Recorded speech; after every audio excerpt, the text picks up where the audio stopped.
அஸ்ஸலாமு அலைக்கும். Hello friends, இன்றைக்கி என்ன டிஷ் பார்க்க போகிறோம் அப்படின்னா பருப்பு கீரை கடைசல். மறக்காமல் இதை சேவ் பண்ணி ட்ரை பண்ணி பார்த்துட்டு எப்படி இருந்துச்சுன்னு சொல்லுங்கள். வாங்க ரெசிபிக்குள்ளே போகலாம்.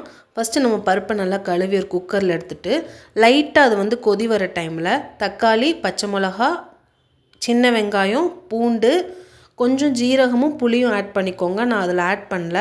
அதுக்கப்புறம் வந்து மஞ்சத்தூள், விளக்கெண்ணெய் இதெல்லாம் போட்டு நல்லா கொதி வர வரைக்கும் வந்து நம்ம வெயிட் பண்ணிக்கலாம். ஸோ ஒரு 5 to 10 மினிட்ஸ் நல்லா கொதி வந்ததுக்கப்புறம் நம்ம கீரை வந்து நல்லா கழுவி வச்சுருப்போம் பார்த்தீங்களா. ஸோ அதையும் போட்டு நம்ம மிக்ஸ் பண்ணிடக்கூடாது.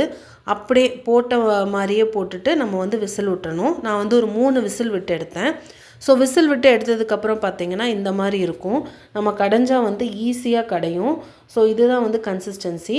நம்ம வந்து பருப்பு நல்லா கொதிச்சதுக்கப்புறம் தான் கீரையை வந்து ஆட் பண்ணணும். ஸோ இதுக்கப்புறம் வந்து தாளிக்க ஆரம்பிச்சுக்கலாம். புளியை வந்து நான் லேட்டராக ஆட் பண்ணேன். ஃபஸ்ட்டு எண்ணெய் ஊற்றிட்டு கடுகு, சீரகம், வரமிளகாய் இதெல்லாம் போட்டு தாளிச்சிட்டு கொஞ்சம் பெருங்காயம் போட்டுக்கோங்க. அதுக்கப்புறம் வந்து குழம்பு மிளகாத்தூள் இருக்குது பார்த்திங்களா, வீட்டில் அரைச்சது. ஸோ அதுவும் சாம்பார் தூள், சக்தி சாம்பார் தூள் இருக்குது பார்த்திங்களா, அதையும் ஆட் பண்ணிக்கோங்க. குழம்பு மிளகாத்தூள் வந்து ஒரு 1.5 ஸ்பூன் ஆட் பண்ணிங்கன்னா அந்த சக்தி சாம்பார் தூள் வந்து ஒரு டீஸ்பூன் மட்டும் ஆட் பண்ணிக்கோங்க. ஸோ இது ரெண்டுமே சூப்பரான ஒரு ஃப்ளேவர் கொடுக்கும். மற்றபடி கீரைனா கொஞ்சம் காரம் இல்லாமல் உப்பு சப்பு இல்லாமல் இருக்கும். ஸோ இந்த மாதிரி நம்ம ஆட் பண்ணி நம்ம செய்யும்போது நல்லா சூப்பராகவே இருக்கும்.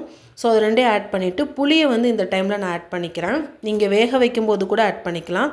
இதெல்லாமே ஆட் பண்ணதுக்கப்புறம் நம்ம வந்து கடைஞ்சி வச்சுருக்கோம் பார்த்திங்களா கீரையும் பருப்பும். ஸோ அதையும் வந்து ஊற்றிக்கலாம்.